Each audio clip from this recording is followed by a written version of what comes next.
And that's told from the player's own voice, so that's different per class. So that'll kind of give your player's take on what's going on. So that'll be different for every class, and that takes into account the players' backgrounds and what their backstory is. Thank you.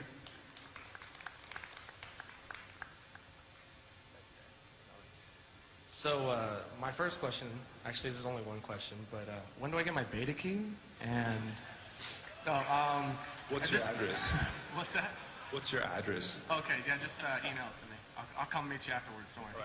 Right. This is a PvP question. So what it looks like now is that you're trying to separate arena from the regular PvE aspects, comparatively to previous versions where it's just you just jump in a game to go kill people. You trick them into maybe, hey, turn on the combat key and let's go fight. How's that going to balance with arena and PvE?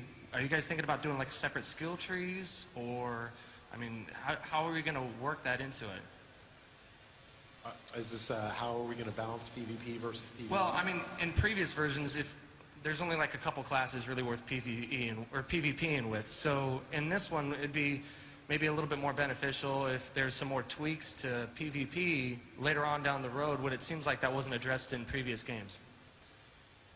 If I understand the question correctly, it's how are we going to make the other classes viable in PvP? Make sure that they're all viable? That's the idea, but I mean, realistically, I mean, the other classes just kind of fell by the wayside, and no one really addressed it, and PvP was just kind of pushed off to the side. Okay, and this one, it seems like it's going to have more of a, you know, a role in the game, at least in arena. Yeah, well, we definitely, I mean, as I mentioned, we've separated PvE and PvP. There is not going to be any PvP in the PvE game. And that's intentional because pretty much all that was really, it was used for, other than the occasional, when the game first came out, there was some good experiences that came out of it. But after that, it was pretty much used for dueling, which we now put into the arenas, or griefing. You know, I really like griefing. That's a little secret, but, and I griefed me plenty of people in Diablo in my time, and I apologize. Not really. Ultimately, our decision was we really wanted co-op play, and we felt like any chance for griefing from a PvP standpoint hurt people's desire to want to play co-op together, and we just couldn't abide that. So we've separated them. And how we'll make the classes all viable, well, part of it is separating them also means we can tune and balance the game, PvP game separately than the PvE game, which makes it a lot easier to make sure that every class has something to do in PvP and that every class is useful and viable. Thank you. Sure. Hey guys, I think the game looks amazing. I think it's really awesome, but I'm just wondering, other than concept art, where do you guys get your color palettes when you do your backgrounds and characters? Pat, you want to tackle that? Well, I think we really look at the colors that are going to make the most, you know, the ones that are going to get the best bang for the buck in the environment. Whatever the mood is, we're trying to sell. I mean, different colors have different connotations in different societies.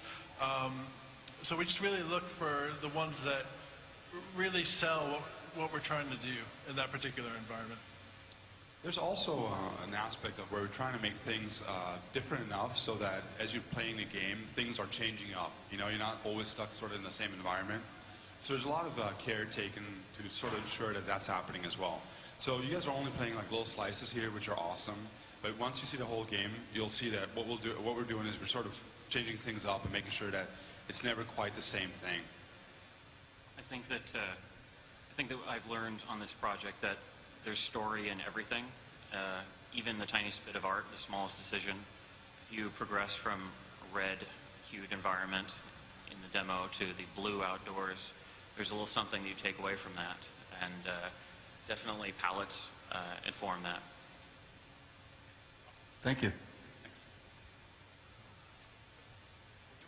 Hi, I was just wondering how you guys are gonna handle resistance compared to D2.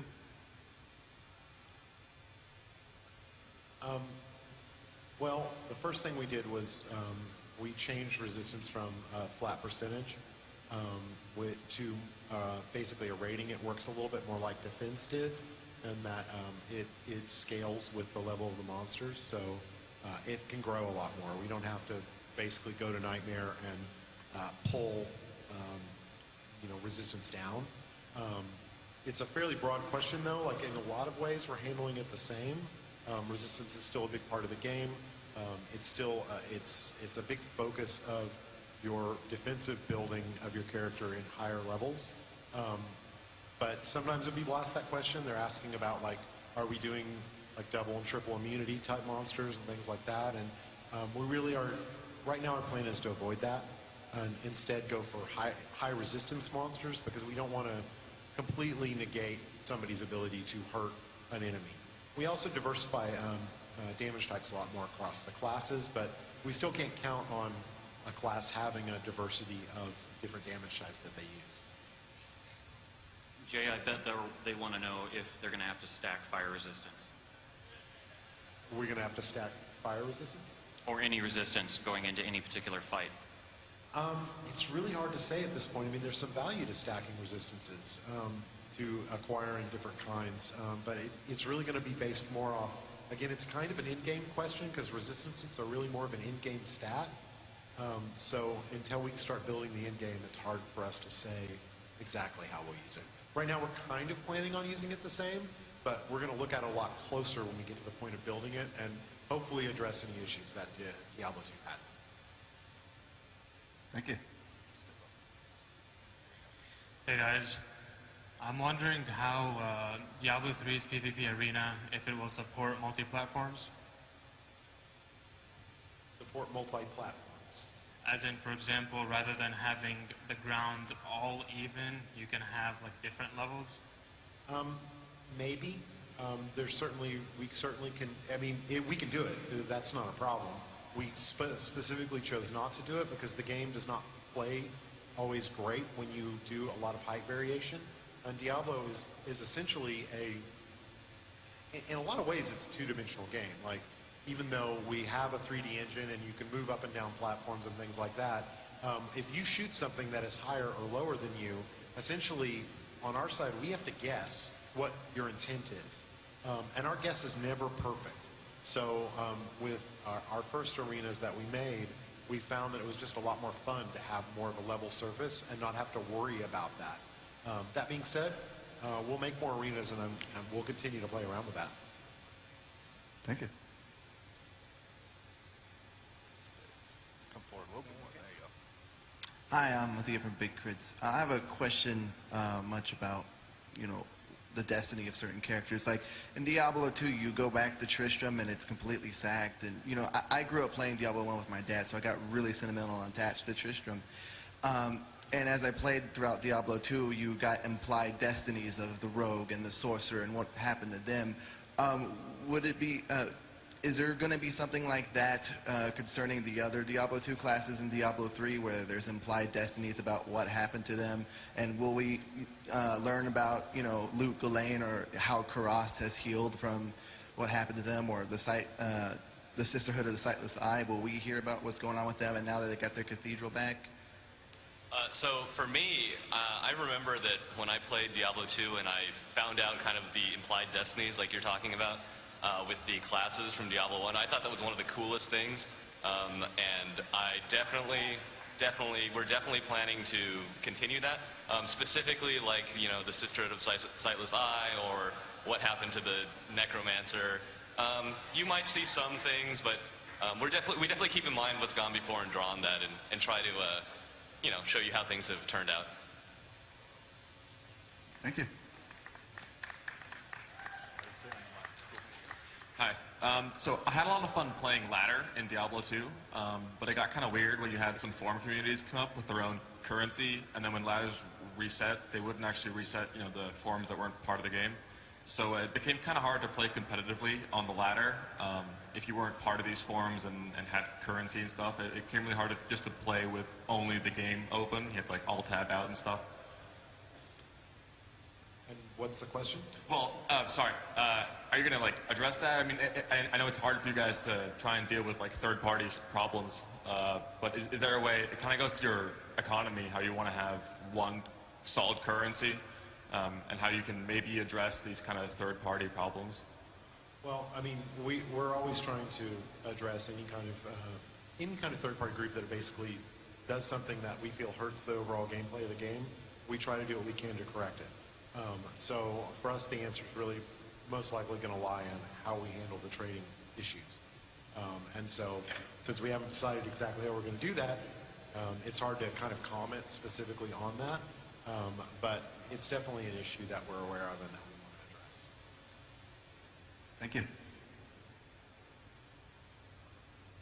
The guy is really tall. Sorry.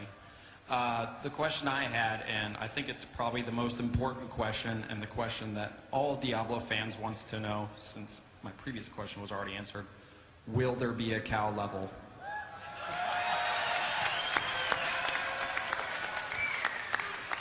So I'll take this one. In Diablo 2, there's a feature called the chat gem, and it will actually answer your question if you pay attention. Thanks. How you doing? Real quick, I love you, Destiny. For you guys, I think that the changes you have made over the last couple of years here playing the beta is absolutely amazing. My actual question pertains to the new Demon Hunter and the choice of double crossbows. What gives? Like, I can understand one of them, maybe one with a multi-shot, but what about like a sidearm or something? Like 2 single crossbows just kind of seems a little uncreative. I think it seems kind of awesome. You might want to make a run for it.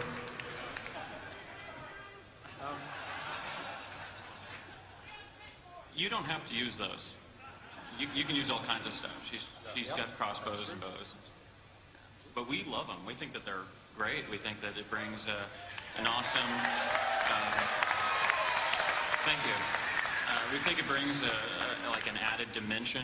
You haven't seen like John Woo kind of action in a Diablo hero before, and yeah, we don't want to drive you into a particular game style, but you know, for her own unique class of weapons. Please, someone jump in if I'm wrong, but I think that this really speaks to who she is. She's techie, and she's trained. She's practiced in things that other people in the world haven't seen before. Maybe there's another one-handed crossbow out there, you know, but I think the Demon Hunters maybe have that tech locked up somehow. Yeah. Thank you. Thanks. So my question would be, since y'all are emphasizing PvP abilities and PvE abilities being completely different, is there any way we're going to get dual specs so that if we want to focus more on PvP, we're not going to be screwed for PvP as well? Well, the point there is we don't want to screw you for PvE. Our focus is on PvE. We don't want to get distracted. We love PvP. We love what we've done with it. But we don't want it to become such a distraction that we counterbalance what we're doing in PvE. So that's always going to come first for us.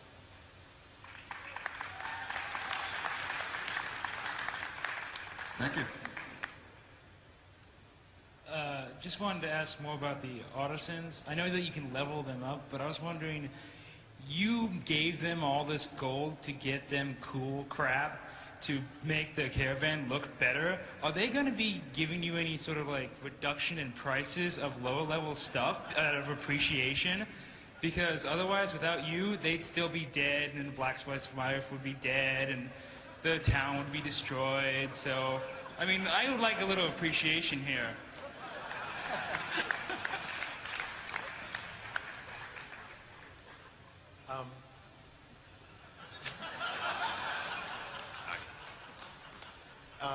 Yeah, I'm sure they'll give you a discount. Just you, though. Nobody else. I mean, it's really, you know, it's a logic issue versus a gameplay issue. So, logically, they would give it all to you for free, and everyone would give you things for free, and you would swim in donuts and happiness forever. But the truth is, we want an economy. And so, because we want an economy, it's logical that you would pay someone for their services. And so, you pay them, we get gold out of the economy, you guys get a currency to trade with, and everybody wins.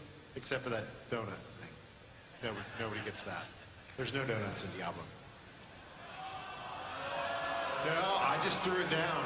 BlizzCon exclusive, no donuts.